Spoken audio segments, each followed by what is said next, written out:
నేను మంచిర్యాల డిస్ట్రిక్ట్ నుంచి వచ్చిన. నేను ప్రైవేట్ కెమిస్ట్రీ లెక్చరర్గా జాబ్ చేస్తున్నాను. మా ఏజ్ వచ్చేసి 39 ఇయర్స్. పొల్యూషన్ కంట్రోల్ బోర్డులో నోటిఫికేషన్ వచ్చిందంటే చాలా సంతోషంగా ఉన్నాం. ఎందుకంటే దాంట్లో ఉన్న సిలబస్ అంతా కూడా బీఎస్సీ కెమిస్ట్రీ అని ఇచ్చారు, కానీ బీఎస్సీ కెమిస్ట్రీ సిలబస్ కాదు, అది పీజీ కెమిస్ట్రీ సిలబస్ ఉంటుంది. మేము గతంలో జెన్కో, జేఎల్, డిఎల్ ప్రిపేర్ అయినాం. ఆ సిలబస్కు రిలేటెడ్గా ఉంటుంది. ఆ నోటిఫికేషన్ వచ్చినప్పుడు అవి ఈ గతంలో మిస్ అయిన ఏవైతే ఉద్యోగం ఉందో ఈ పొల్యూషన్ కంట్రోల్ బోర్డులో నేను ఉద్యోగం సాధిస్తానని ఒక నమ్మకంతో నేను నోటిఫికేషన్ ఏదైతే అప్లికేషన్ ఫామ్ డౌన్లోడ్ చేసి చూస్తే 18 years to 34 years age relaxation ఉంది. 44 ఇయర్స్ ఉన్న వాళ్ళు ఈ ఉద్యోగానికి ఎలిజిబుల్ కారు అని ఉంది. దాంట్లో చూడడానికి ఇది ఫిబ్రవరి 8 నుంచి ఈ జీవో అనేది ముగిసింది. ఏది జీవో నంబర్ 30 అనేది ముగిసినప్పుడు కనీసము ప్రభుత్వం అనేది పట్టించుకొని టీజీపీఎస్సీకి చెప్పాల్సిన బాధ్యత ప్రభుత్వానికి ఉన్నది. కానీ ప్రభుత్వం కావాలని ఈ జీవోని పట్టించుకోకుండా ప్రైవేట్ ఎవరైతే నిరుద్యోగులు ఉన్నారో, ప్రైవేటు టీచర్లు ఉన్నారో వాళ్ళ జీవితాలతోనే ఆడుకున్నట్టుగా నాకు అనిపిస్తుంది. ఎందుకంటే ఈరోజు నేను మంచిర్యాల నుంచి మార్నింగ్ నేను ట్రైన్ పట్టుకొని ఇక్కడ దాకా వచ్చి సెక్రటేరియట్ ఏరియా మిగతా నాకు తెలిసిన సార్లను కలిసి నేను మీ ముందుకు రావడం జరిగింది. దయచేసి నేను ప్రభుత్వానికి ఒక విన్నపం చేస్తున్నాను. ఎవరైనా ప్రైవేట్ జాబ్ చేసే వాళ్ళు, ప్రైవేట్ లెక్చరర్ 34+ వాళ్ళే ఉంటారు. ఓపెన్ కేటగిరీ ఈడబ్ల్యూఎస్ వాళ్ళు 34+ ఉంటారు.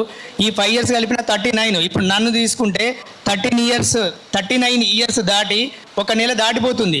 నేను టీజీపీఎస్సీ ఐడి అనేది ఎంటర్ చేసి దాంట్లో క్యాప్చా ఎంటర్ చేసి ఓటీపీ గురించి చూస్తే యు ఆర్ నాట్ ఎలిజిబుల్ అని వస్తుంది. ఫస్టే ఇలాంటి స్థితి అనేది ఎప్పుడు రాలే. అంటే మేము రిటైర్మెంట్ తీసుకున్నట్ట, మాకు 60 సంవత్సరాలు రాలేదు కదా, రిటైర్మెంట్ తీసుకున్నట్టయితే కాదు కదా.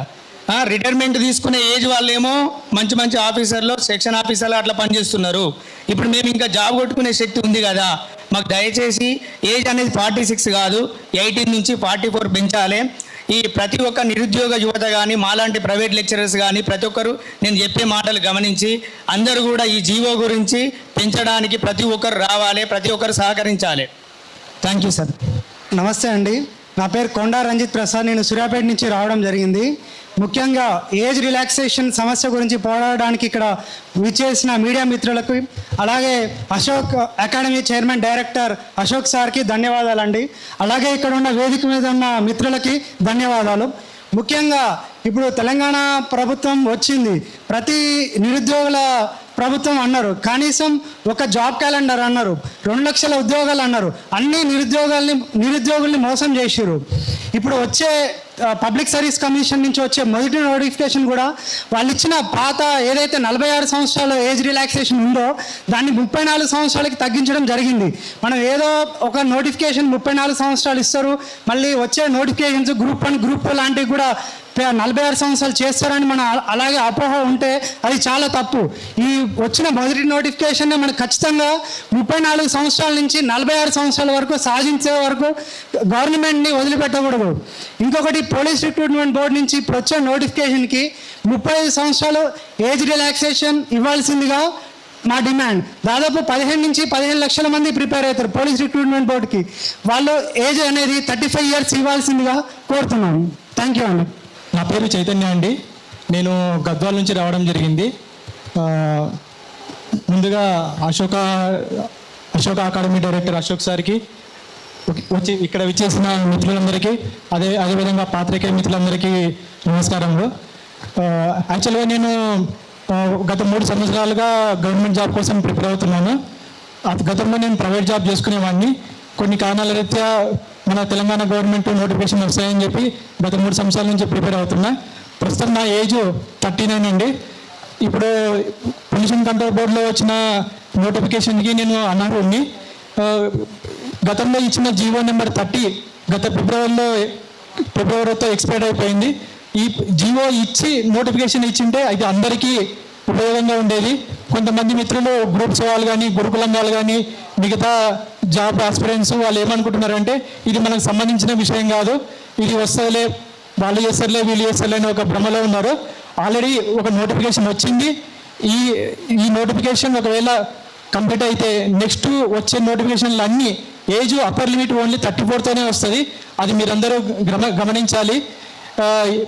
అదేవిధంగా గవర్నమెంట్ వాళ్ళకి నేను వారం రోజులుగా నేను టీఎస్పీసీ చుట్టూ, సెక్రటేరియట్ చుట్టూ, కాంగ్రెస్లోని కొంతమంది పెద్దల చుట్టూ తిరగడానికి, కలవడానికి ప్రయత్నిస్తున్నా.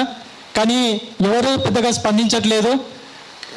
కాబట్టి ఈరోజు ఈ వేదిక ద్వారా గవర్నమెంట్కి నేను విన్నవించుకుంటున్నా, ఈ కనీసం ఈ 3 సంవత్సరాలు ఉండే కాంగ్రెస్ పాలన అయినా ఈ 3 years ఎక్స్టెన్షన్ ఇచ్చి నోటిఫికేషన్లు ఇస్తే మా అందరికీ లబ్ధి ఉంటుంది. అదేవిధంగా మేము ఎన్నో సంవత్సరాల నుంచి ప్రిపేర్ అవుతున్నాం. మాకు ఈ నష్టం చేయొద్దని ఈ వేదిక ద్వారా విన్నవించుకుంటున్నా. ఈ కార్యక్రమం ఏజ్ రిలాక్సేషన్ గురించి మాట్లాడుతున్నాం అందరం.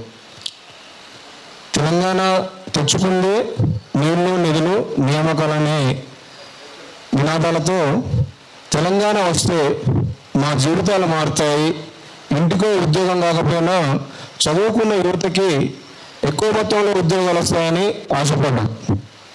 తెలంగాణ ఉద్యమం జరుగుతున్నప్పుడు వచ్చిన నోటిఫికేషన్లని వద్దని చెప్పి ఉద్యమాలు చేసి మన స్వరాష్ట్రం వచ్చిన తర్వాత మన రాష్ట్రంలో మన ఉద్యోగాలు మనం సంపాదించుకున్నామని కొట్లాడినాం. రాష్ట్రం వచ్చింది 12 ఏళ్ళు అయిపోయింది. ఈ 12 ఏళ్ళ కాలంలో నోటిఫికేషన్ లేక గత ప్రభుత్వం 10 ఏళ్ళు ఏజ్ రిలాక్సేషన్ ఇచ్చింది. ఇచ్చిన తర్వాత 2022లో వచ్చిన నోటిఫికేషన్ల నుంచి ఇప్పటి వరకు, అంటే మొన్న ఫిబ్రవరి వరకు ఆ ఇచ్చిన జీవో నెంబర్ 40 కావచ్చు, కాంగ్రెస్ ప్రభుత్వం వచ్చిన తర్వాత ఇచ్చిన జీవో నెంబర్ 36 కావచ్చు, 2 ఫిబ్రవరితోనే అయిపోయినాయి. ఈ జీవో అయిపోయిన తర్వాత ఇప్పుడు నిన్న వచ్చాక పొల్యూషన్ కంట్రోల్ బోర్డు నుంచి 20 పోస్టులు, అసిస్టెంట్ సైంటిస్ట్ పోస్టులు, 20 పోస్టులకు నోటిఫికేషన్ వచ్చింది. వాటికి ఏజ్ అనేది 34గా, మ్యాక్సిమం ఏజ్ 34 పెట్టారు. ఒక పక్క ఉద్యోగస్తులకేమో 62 ఏళ్ళ వరకు మేము చెయ్యమ్మరు అని చెప్తుంటే వాళ్ళకేమో ఏజ్ పెంచుతారు. ఒక్కొక్కరికి 2 లక్షల పైచీలకు జీతాలు ఇచ్చుకుంటూ కూర్చోబెడతారు చైర్లలో. రాష్ట్రంలో నిరుద్యోగం పెరిగిపోతున్నా, మేము చేస్తామని కొట్లాడుతున్నా, నోటిఫికేషన్ల కోసం రోడ్లు ఎక్కుతున్నా నిరుద్యోగులను పట్టించుకునే పరిస్థితిలో ఈ ప్రభుత్వం లేదు. మేము చిక్కడపల్లి లైబ్రరీలో ఉన్నప్పుడు ప్రతి ఒక్కరూ అక్కడికి వచ్చి ఒక నెల రోజులు మీరు పుస్తకాలు పక్కన పెడితే మనకు ప్రభుత్వం మారుతుంది, నోటిఫికేషన్లు వస్తాయి. మన ప్రభుత్వం వచ్చిన తర్వాత 1 సంవత్సరంలో 2 లక్షల ఉద్యోగాలు నింపుతామని చెప్పారు. 2.5 సంవత్సరాలు అయిపోయింది. ఆ 1 నెల లేవకపోతే మేము కూడా ఈరోజు ఇక్కడ ఉండబోదు. ఏ సొసైటీలోనో లేకపోతే గవర్నమెంట్ స్కూల్లోనో జేఎల్గానో ఉద్యోగాల్లో ఉన్నాం. గురుకుల జేఎల్, పీజీటీ, డిఎల్ ఉద్యోగాలు నింపేటప్పుడు చేసిన అవకతవకలు, అంటే డిసెండింగ్ ఆర్డర్, అసలు డిసెండింగ్ ఆర్డర్ కాకుండా వాళ్ళ ఇష్టం వచ్చినట్టు ఫస్ట్ పీజీటీ ఇచ్చి తర్వాత జేఎల్ ఇచ్చి తర్వాత డిఎల్ ఇవ్వడం వల్ల ఎంతోమంది ఎన్నో పోస్టులు గురుకులాల్లో మిగిలిపోయినాయి. అలా మిగిలిపోయిన వాళ్ళం మేము కాంగ్రెస్ ప్రభుత్వం కోసం మా సీట్లు వదిలేస్తే ఈరోజు మాకు సీట్లే కూడా చేస్తారు. కనీసం మేము కష్టపడి చేయడానికి సిద్ధంగా ఉన్నామంటే మాకు పని చూపించే దిక్కు లేదు. కానీ రిటైర్ అయిపోతున్న వాళ్ళకు ఇంకా ఏజ్ పెంచుకుంటూ 62 సంవత్సరాల దాకా పెంచుతామని ప్రభుత్వాలు చెప్తున్నాయి. ఈరోజు వచ్చిన 20 పోస్టులు అని చాలామంది ఎవరు దాన్ని స్పందించలేదు అనుకుంటున్నారు. కానీ ఒక డిస్కషన్ అయితే జరుగుతుంది. అది లైబ్రరీలలో జరుగుతుంది, స్టడీ హాల్లో జరుగుతుంది. ఈ ఒక్క నోటిఫికేషన్కే కాదు మిత్రులారా, నిరుద్యోగులారా, రాష్ట్ర వ్యాప్తంగా ఉన్న నిరుద్యోగులు ఆలోచించాలి. ఈ ఏజ్ రిలాక్సేషన్ వల్ల కానిస్టేబుల్, ఎస్ఐ వాళ్ళు తప్ప మిగతా వాళ్ళందరూ ఎఫెక్ట్ అవుతారు. డిఎస్సి రాసే ప్రతి అభ్యర్థి దరిదాపుగా 34-35 ఏళ్ళు దాటిన తర్వాతనే ఉంటాడు. గురుకుల రాసే అభ్యర్థి ఎట్లా ఉంటాడు. గ్రూప్ 2 రాసే వాళ్ళు కొద్దిమంది మాత్రమే 25 బిలో ఉంటారు, అందరూ 30 తర్వాతనే ఉంటారు. ఈ విధంగా చూసుకుంటే ఒక 10 లక్షల మంది పైసలకు ఎఫెక్ట్ పడుతుంది. వీళ్ళందరినీ ఇబ్బంది పెడుతూ గవర్నమెంట్ ముందుకు సాగాలంటే సాగదు. వీళ్ళందరూ రోడ్డు మీదకి వస్తే మీరు తట్టుకోలేరు. ఈ యొక్క విషయాన్ని మహా ఉద్యమంగా ముందు తీసుకురావడానికి, ఇది విద్యార్థుల్లో ఒక ఆలోచనను తీసుకురావడానికి మేము ముందుకెళ్తున్నాం. దయచేసి ప్రభుత్వం మొండి వైఖరి పోకుండా మా యొక్క విన్నపాన్ని గమనించి ఏదైతే జీవో ఎక్స్పైర్ అయిపోయిందో దాన్ని పునరుద్ధరించి ఇంకో మీరున్న ఈ 2.5 సంవత్సరాలు దాన్ని ఎక్స్టెండ్ చేసి నోటిఫికేషన్ ఇస్తారని ఆశిస్తున్నాను. Thank you.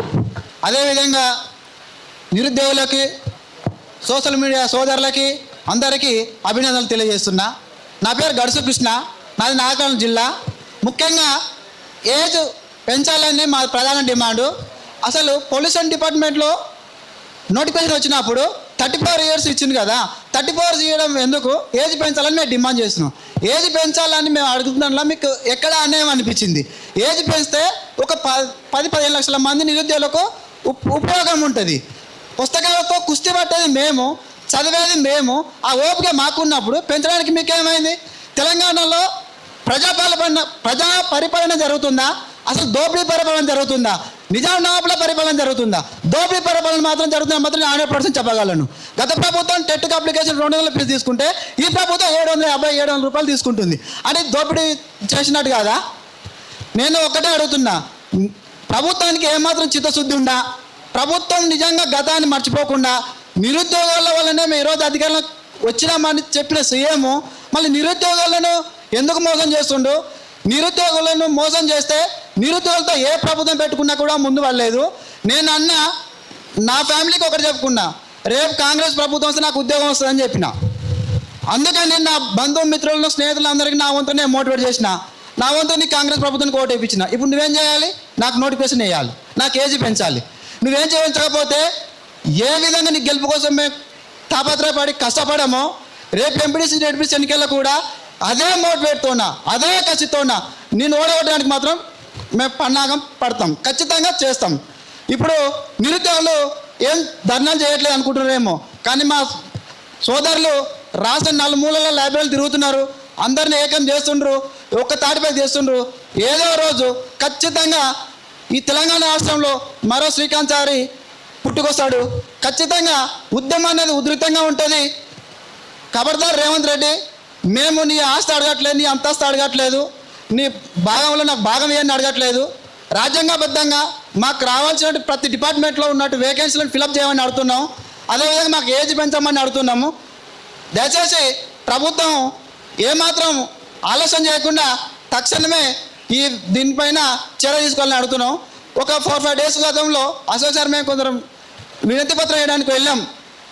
గంట సేపు శ్రీధర్ బాబు సార్ కోసం వెయిట్ చేసినాం. ఆయన మాకు 5 నిమిషాలు టైం కూడా ఇవ్వాలి, తీసుకున్నాడు. సరే ఆలోచిస్తా, ప్రభుత్వం తీసుకోపోతున్నాను, కానీ ఇప్పటికి తప్పులు లేదు. అరే ఇదేందా? ఈ తెలంగాణలో అసలు తెలంగాణ వచ్చింది ఎవరి కోసమే? మా కోసం కాదా? తెలంగాణ కోసం చనిపోయింది మేము కాదా? ఏ రాజకీయ నాయకుడు చనిపోయిందా? ఏ రాజకీయ నాయకుడు కొడుకు చనిపోయిందా?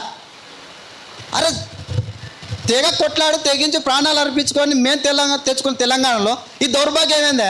అడుకోవడం ఏందే? ఈ భిక్షమా? నీ ఇంట్లో నుంచి ఇస్తున్నావా? నీ నుంచి ఏమన్నా నీకు ఖర్చు అవుతుందా? ఏమవుతుంది? ఏజ్ పెంచడానికి ఇంత ఆయాసం ఎందుకే? దయచేసి ప్రభుత్వానికి ఒకటే రిక్వెస్ట్ చేస్తున్నా, ఆలస్యం చేయకుండా ఖచ్చితంగా ఏజ్ పెంచాల్సిందిగా మా డిమాండ్ చేస్తున్నాం.